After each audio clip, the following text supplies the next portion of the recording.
Good afternoon, everyone. My name is Benjamin, and welcome back to another video of the Roanoke Valley Chess Club. And today we are going to be looking at a game I played in the spring of last year. It was either March, I think it was March, and it was a 15-minute game.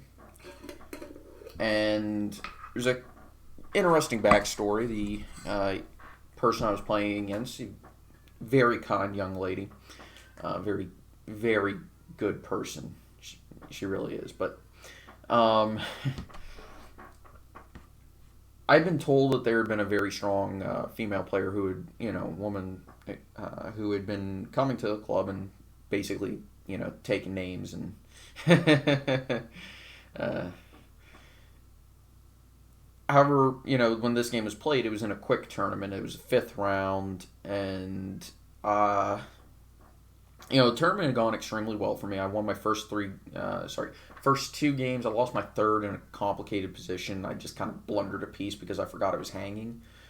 Fourth game, I won, sprung a little bit of home prep in the Grunfeld, and so in the fifth round, I was basically playing for a tie for first. If I had won, I would ensure a minimum of a tie for first.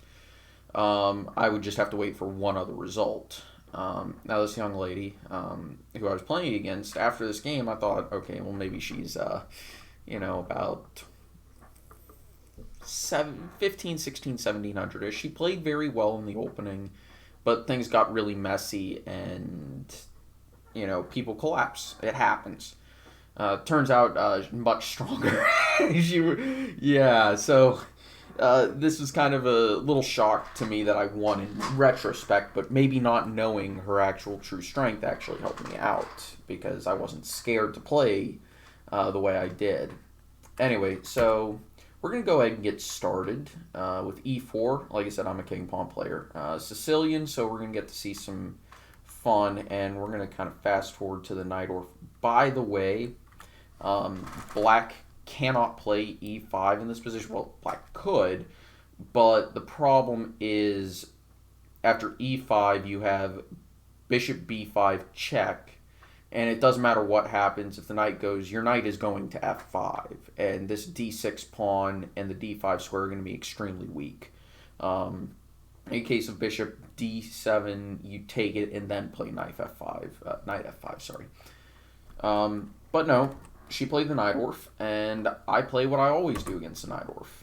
And I like this f4 variation because what has black actually done in the opening here so far? Black has moved two wing pawns, a center pawn in a non-ambitious position, only developed one piece, and he just took time out of, black just took time out of the plans in the center to play this a6 move. Well, I'm just going to emphasize that by playing for control of the center, direct control of the center, by playing f4 to control e5 further, or, in general. Afterwards, the knight can go back here, and I haven't compromised my development, and my pieces are extremely well placed. My development is relatively easy. Bishop d3 or bishop c4 even. Bishop e3, queen d2, castles long, where I can play bishop e2, bishop e3, and castle short. And then queen e1 and, queen g3 and play for a kingside attack. Or, I could even play, in a theoretically more aggressive way by playing knight to b3 and going for a4, a5. I've got a lot of plans here. And it just depends on what black does. And, my opponent, she decided to play e6, which technically transposes this into a Scheveningen rather than Najdorf. And I tend to play the Scheveningen in a very specific, very aggressive way. Because I figure, well, black's moving all of these pawns. I can afford to try and mess with black's development and black's ideas. So, g4. I've had games that reach a position where my opponent would later play like knight c6, and I've had on move 10 one turn I had pawns on e4, f4, g4, and h4 on the same move. It was brilliant. It really was. One of my friends walked by, looked at the position, and just put his hand on his head and just shook it like, of course, of course. Well, b5. And I've seen some strong players play like this regardless. This kind of reminds me of a position from, say, a Nezhmetdinov Tal game, or Tal versus some random master. And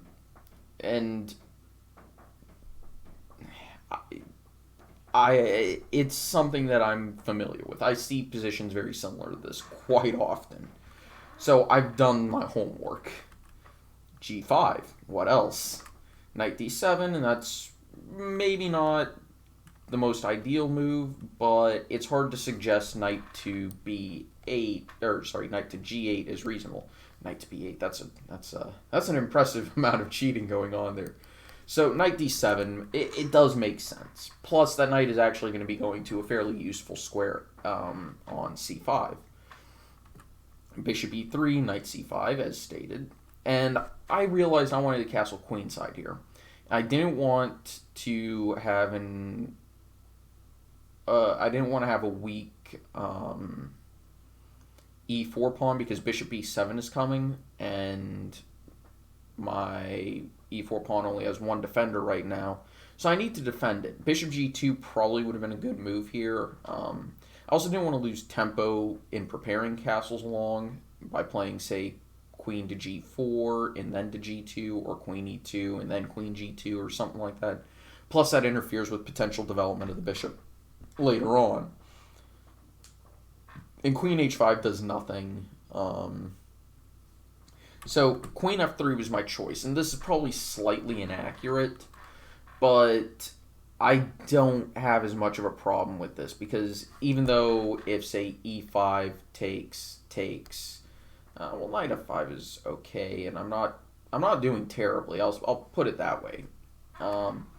It still would be somewhat imperfect in terms of development of my game. Okay, bishop to b7. And my pawn's not under attack or under any real threat. However, this move b4 would remove a defender of this pawn. So I did have to be conscious of it. And I thought about it, and I said, that b4 move doesn't really scare me, because I just don't think black has developed enough to be getting greedy and going pawn hunting like that. Plus, black's king is in the center. Black's pawn structure is, mine's not great, so I don't really have anywhere to criticize, but I have a space advantage, I have a massive development advantage, and my king is just going to be safer. So if things get sharp, that should be in my favor. So I followed through. Castles and b4. Now I'm going to give the audience a little bit of time. It shouldn't take that long. Honestly, the only reason why I took the time I did in game to play this move was because I wanted to check the variations to make sure I was fine. Even though I was, my gut feeling was that I was fine, and I didn't even look at any alternative moves.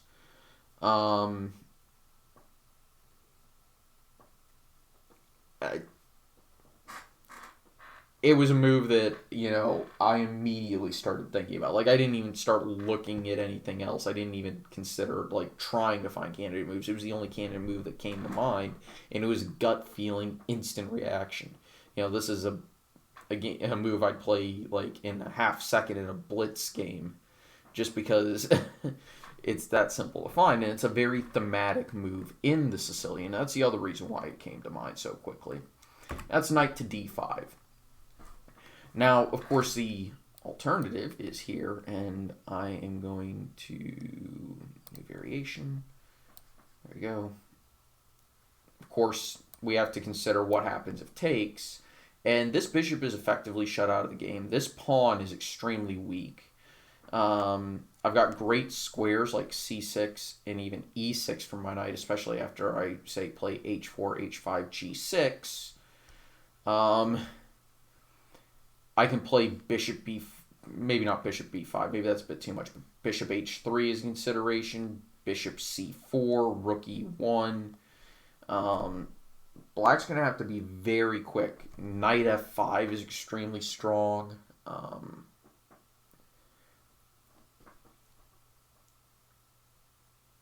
Especially with, knight f5, say, it is black to move here. So let's say black recognizes that I've got some threats on the king and tries to castle, which, of course, would be a terrible decision. Knight d7, though, that weakens that pawn permanently. Knight c6 isn't possible, and there's no good queen move. So bishop e7 is probably the best move. Knight here, well, we've got to protect the pawn.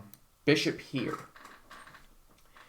And you can already see that this is going to be a rough game. You can't play g6 to prevent me from taking this pawn because of knight here. Checkmate. Never play f6, but it might be the best move. But yeah, f6 would just be awful. Oh my god, I could take it. And then all of a sudden the g file's open. I've got rook g1, and black's position is just dead. I mean, there's good and there's not good, and that'd be this position, like. And it's hard to suggest an alternative to bishop e7 because I wouldn't want to play knight to d7 because e5 and f6 are shut down, and the only square is b6. And what is it doing on b6? Because after knight f5 on knight d7, this pawn is defended twice, and 2 pieces for the rook. I'd prefer for 2 pieces for the rook and pawn. Given black's problems in terms of development and king safety, I'm going to, even though I'm down a piece, I'm going to prefer the 2 pieces over that rook.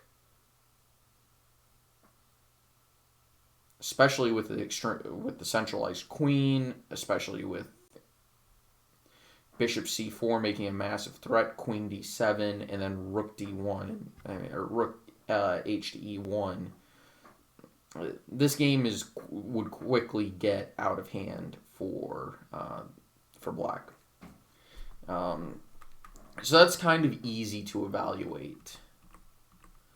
So after knight d5 instead. However, the problem is it's probably black's best move to take. My opponent, she played knight takes e4, which is trying to take advantage of the fact that this knight isn't defended.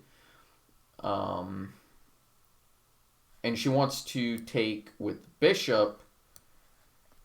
So after, say, queen to e4, bishop takes, all of a sudden, oops. We may have traded pieces, but she's winning a rook. So I had to be careful here. But, again, part of this move was thematic, and part of this move was just a gut reaction that it was good. I actually didn't even calculate anything because I knew it was good. And, I mean, if you're going to calculate it, obviously you need to go checks first, then captures, etc., right? And the checks I have aren't good right now. Knight f6 and knight c7 don't do anything. Bishop b5 loses a piece. And there's no other checks. So, now we look at captures. Queen e4, I just explained why that's bad. What other captures do I have? Bishop a6, that's bad. Knight to b4, also bad. So knight e6 is the only capture left. Okay, well, it does a few things. First, it allows me to take on e4 because now if bishop takes d5, I play rook d5, right? And I'll put that on the board because I did play knight e6. So, oops, sorry. Cancel it, sorry. Sorry, assuming takes, queen here, takes.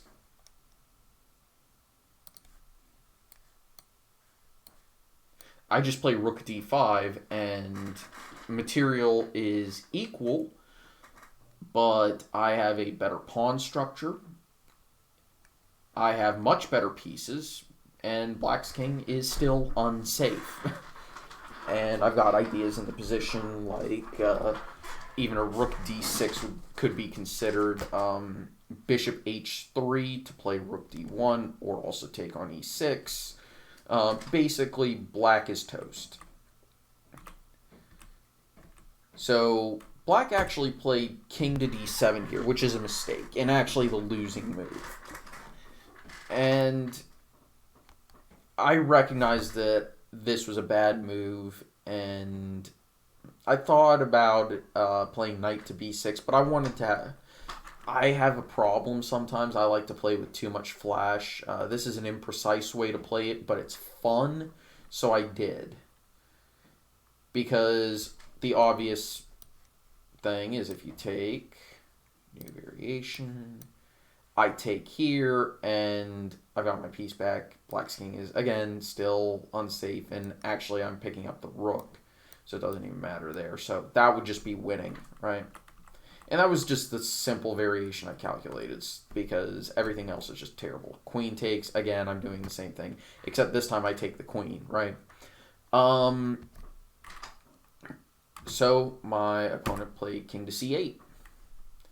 Check. And I'm not sure if this is a good move. Knight to d7 is a good move or not. My inclination is that it is not.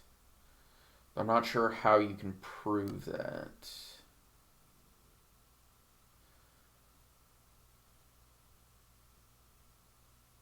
Because, I mean, this rook is hanging, so we do need to be somewhat careful with how we play this. I'd be tempted to just take and say, whatever, you can have this, but I think most people will probably do this, this, here, and, well, obviously I'm better, but the variation of consequence is what happens on takes. I feel that the obvious answer would be to take a bishop. You don't want to move your queen in the way. I would assume you want to avoid going to the center. So you would play here.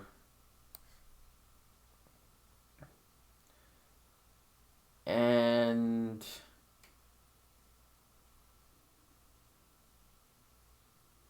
yeah, this is just not going to end well.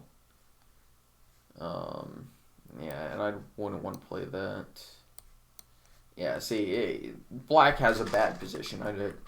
That's just a simple calculation without much in the way. So it's easy to understand why king c7 was played. A knight here, and here's the important thing when doing a king hunt. The first thing is you want to prevent flight squares, okay? So if we want, we could actually calculate the entire king hunt out, right?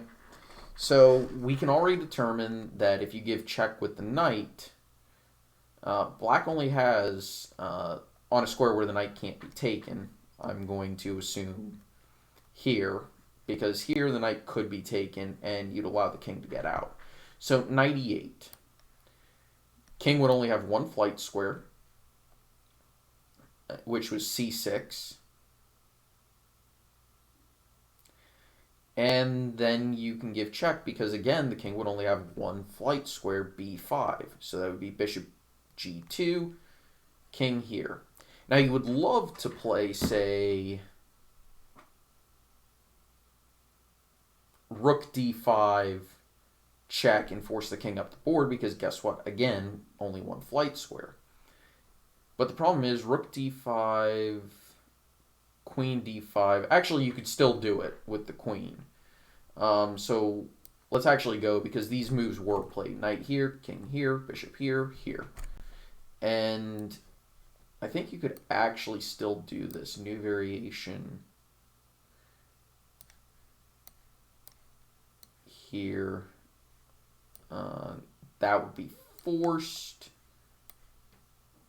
Here, here, king here, and bishop mates on the next move. So I could have done that. However, I played bishop takes b7 because I messed up in the game. I didn't have... I still had some time, but I didn't have as much as I would have liked to in order to fully calculate out the king hunt. So I wanted to basically just make this as simple as possible. And after bishop e7, by the way, my opponent sees the threat of g3, king here, and bishop c1. So, queen here, check, king here, and my opponent, she resigned here because the only way to stop the impending checkmate is to play here and always retreat, and my opponent would have played here, and that is checkmate.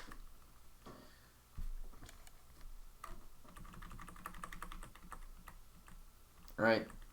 But it's not every day you get to do, you know, knight d5 and knight e6 on 2 successive moves against a very strong player,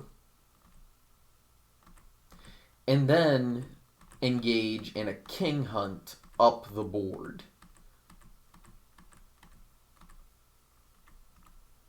And of course, like I said, the game ended here, which is kind of a beautiful position, because this knight's hanging, this rook is hanging, the king is the kings are right next to each other.